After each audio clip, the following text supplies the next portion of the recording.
영상을 시청 및 청취해 주시는 모든 분들 안녕하십니까? 오늘의 구절은요. 마태복음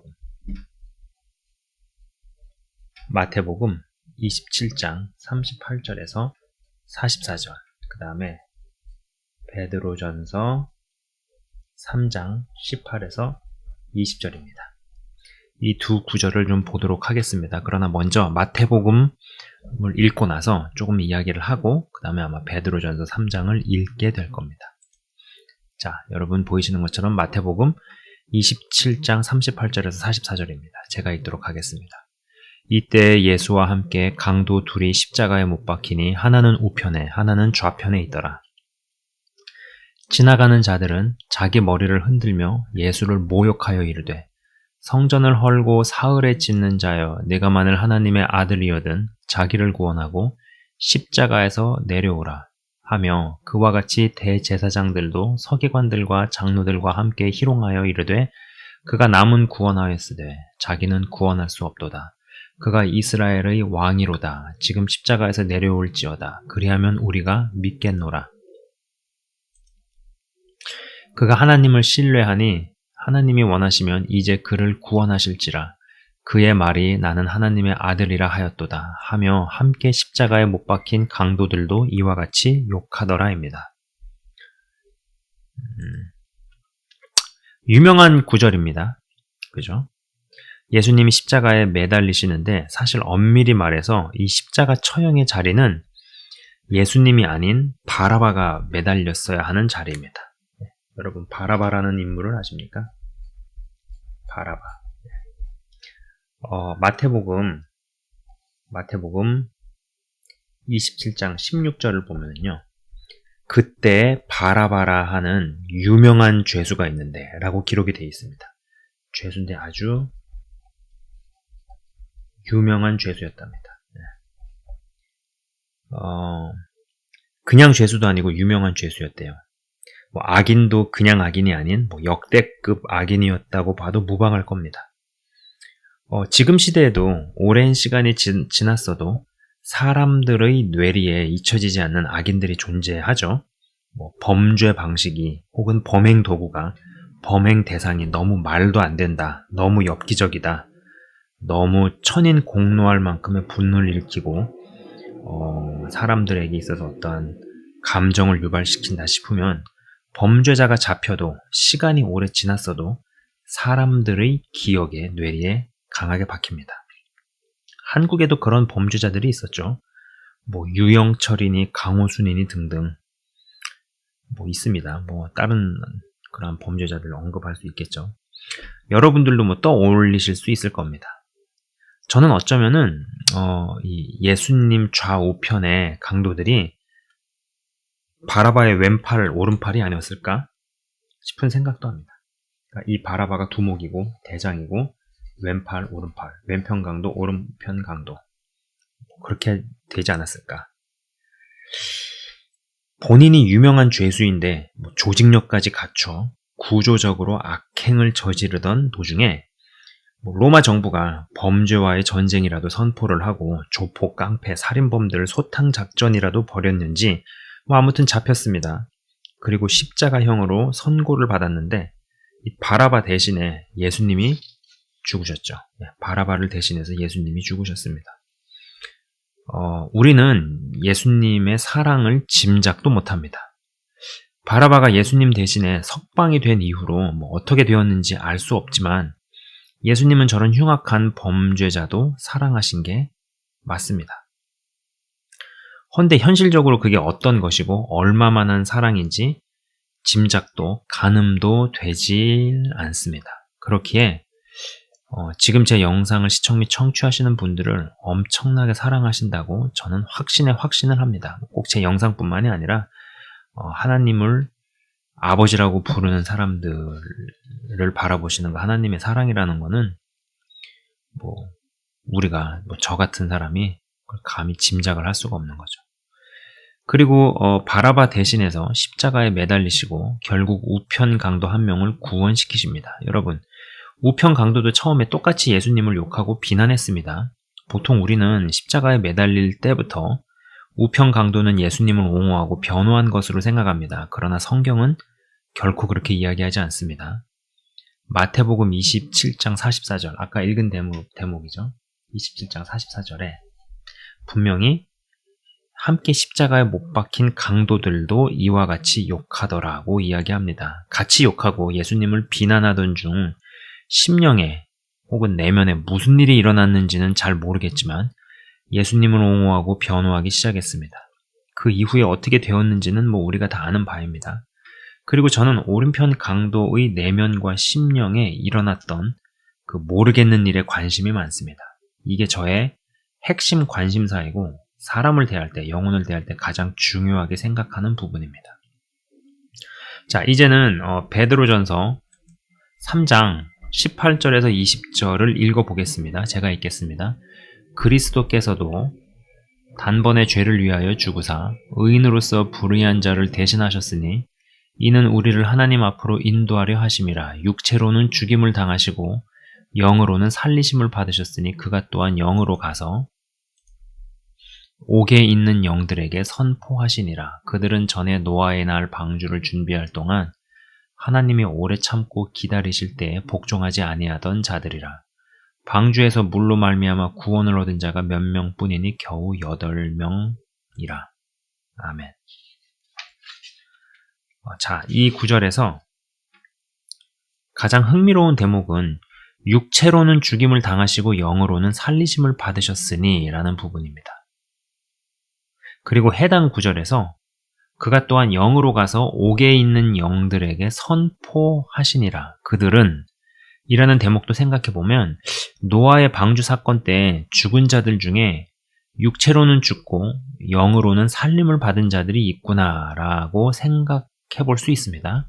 즉 다시 말해 방주에 입성하지 못해서 육체적인 죽음은 피할 수 없게 되었습니다. 그러나 영으로는 구원에 이른 자들이 있다는 것이죠. 이는 예수님의 십자가 사건 때 육체의 죽음은 피할 수 없게 되었습니다. 정부 명령으로 하달된 사형 집행은 번복되지 않습니다. 반드시 집행되고 죽어야 끝납니다. 그러나 육체는 죽고 스올에 대기하고 있는 영혼들 중에 영으로는 살리심을 받은 자들이 있다는 것이죠. 방주에 입성하지 못한 자들 중에도 육은 죽고 영은 살리심을 받은 자들이 있다는 것을 성경이 입증하고 있습니다. 그리고 물론 육도 죽고 영도 죽은 자들 또한 있습니다.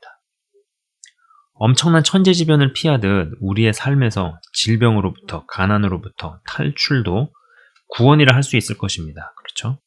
방주에 올라타고 자연 발생적으로 육이 죽어 스올에 대기하다가 영이 구원을 받은 노아는 얼마나 복된 인생이었을까 싶습니다. 그죠? 자연 발생적인 노화로 인해 가지고 육이 죽는 것을 맞이했죠. 그죠?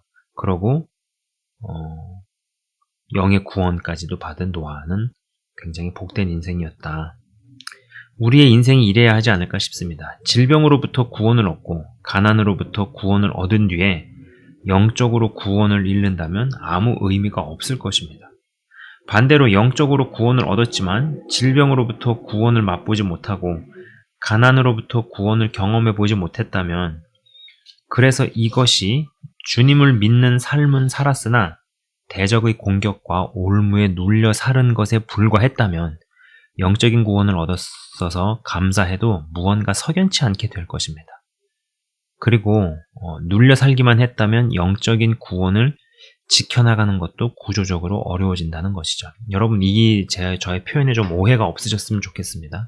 예수님을 믿어도 질병으로부터 눌려서 살고 고통을 받고 살거나 아니면 관계의 파괴됨, 아니면 재정적인 어려움, 그 외에 어려움 가운데 있을 수 있죠. 그 어려움이 어떤 경로로 어떠한 것에 의거해서 오게 된 것인지에 대한 이유나 케이스나 사연들은 천차만별일 것입니다. 그리고 그렇다고 하더라도 그렇게 어려움 가운데 있는 것을 가지고 함부로 그 사람의 신앙이나 영적인 것에 대해서 쉽게 평가할 수는 없는 것이죠. 그러나 이제 한 가지 분명한 것은 그러한 질병으로부터의 구원을 맛보지 못하고 가난으로부터의 구원을 경험해보지 못하고 관계적인 어려움이나 어떤 파괴에 휘둘린 것이 다른 목적이 아닌 어떤 단순히 그냥 대적의 공격과 올무에 눌려 살은 것에 불과했다라고 결론이 난다면 영적인 구원을 얻었어도 참 감사하죠. 물론 감사한 것입니다만은 무언가 석연치 않게 된다라는 것이죠. 그리고 이제 눌려 살기만 했다면은 영적인 구원을 지켜나가는 것도 점점 시간이 갈수록 구조적으로 어려워지더라 라는 겁니다. 홍수 가운데서도 그리고 십자가 사형 중에도 구원을 얻는다는 것은 보통 은혜가 아니죠. 그러나 육의 죽음은 절대 피할 수 없는 것이었습니다. 시간이 다해 죽는 자연사도 아니고 물에 익사돼서 혹은 십자가 형벌로 죽어야 하는 것은 다른 형태로의 육의 죽음이었다면 영적으로도 훨씬 나았을 뻔한 것이기에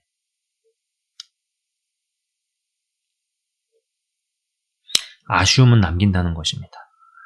부디 육이 살아있으면서도 건강하게 죽음을 맞이해 영의 힘으로 육체의 소욕을 지배하고 다스리며 영의 구원을 차원 높게 이루어 가시는 한 분 한 분 다 되시기를 주의 이름으로 축원을 드립니다.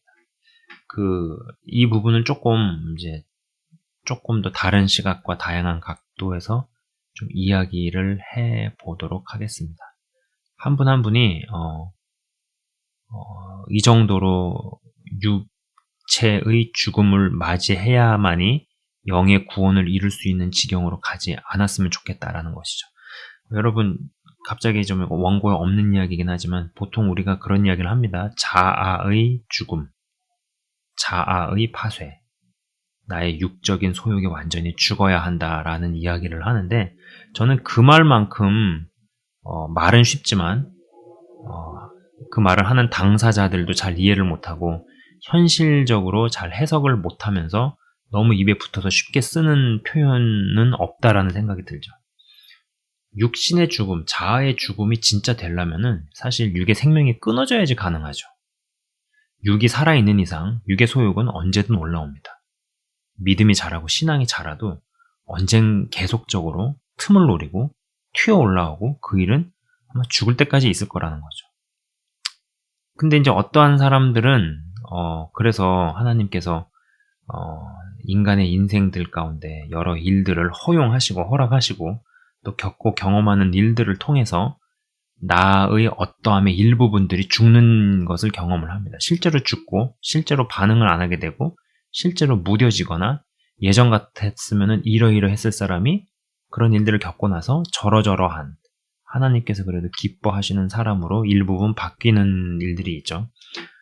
저는 그것을 육의 죽음, 육체 소욕의 죽음이라고 생각을 하지만 그거는 일부분이 죽은 것이지 완전히 죽었고 온전히 죽었다라고는 생각하지 않습니다. 왜냐하면 완전히 죽고 온전히 죽었다면은 육신의 생명 자체가 완전히 끝나야지 그 말이 가능한 것이고 그 말의 성취가 되어지는 것이기 때문이죠.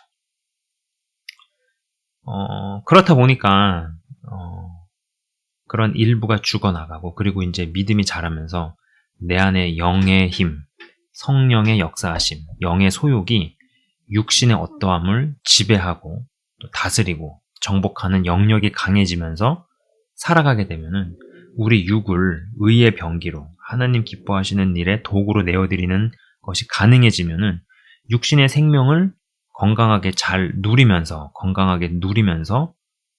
육의 구원 그리고 영원한 영의 구원까지도 같이 얻게 되는데 어떠한 사람들은 육이 반드시 고통스럽게 죽음으로 내몰리지 않으면 완전히 생명까지 끊어지는 그 지경으로 이르지 않게 되면은 영의 구원은 상상도 할 수 없고 영의 구원은 생각도 할 수 없게 되는 그러한 사람들이 있고 또 그러한 위치에 있는 사람들이 있다라는 것입니다. 여러분 항상 영적인 상향 평준화를 이뤄가실 수 있었으면 좋겠습니다. 자, 잠깐 기도하고 마치도록 하겠습니다. 하나님 아버지 감사합니다. 하나님 아버지 감사합니다. 육신이 고통스럽게 죽음을 맞이해서 우리의 영이 영원한 구원에 이를 수 있는 것도 감사한 일입니다. 사실 흉악한 죄수였던 오른편 강도와 그리고 고통 중에 물에서 허우적대면서 익사를 해야 했던 사람들 중에서도 분명히 구원이 있었고 하나님께서는 그들에게도 말씀을 하셨다라고 이야기를 하십니다. 그래서 그렇게 구원에 이른 자들도 있고 그것도 복되고 감사한 일이지만 그래도 지금 영상을 시청 및 청취하시는 분들은 이 육신의 생명이 그렇게 고통스럽게 전 존재가 다 죽어서 육은 죽고 영이 사는 그러한 지경이 아니라 부분적으로 죽으면서 그러면서 그러한 가운데서 내 안에 영의 소욕이 강해져서 육을 지배하고 육을 다스리고 육신의 소욕을 제어하면서 하나님께 의의 병기, 성령의 소욕을 이루어드리는 도구로 내어줌과 동시에 하나님께서 허락하신 인생과 세월을 잘 살아가면서 영원한 영의 구원도 더 이루어 나가고 그리고 정말로 천국에서 더 존귀한 자리와 존귀한 사람으로 세워져 갈 수 있는 영적인 상향평준화를 향해서 달려갈 수 있는 하나님 아버지 귀하고 복된 한 사람 한 사람으로 다 세워주시고 이끌어 주옵소서. 하나님 아버지 감사합니다. 영상을 시청 및 청취하시는 한 분 한 분 주의 이름으로 축복하며 기도합니다. 감사합니다. 예수 그리스도 이름으로 기도드리옵나이다. 아멘. 네, 지금까지 시청 및 청취해 주셔서 대단히 감사합니다.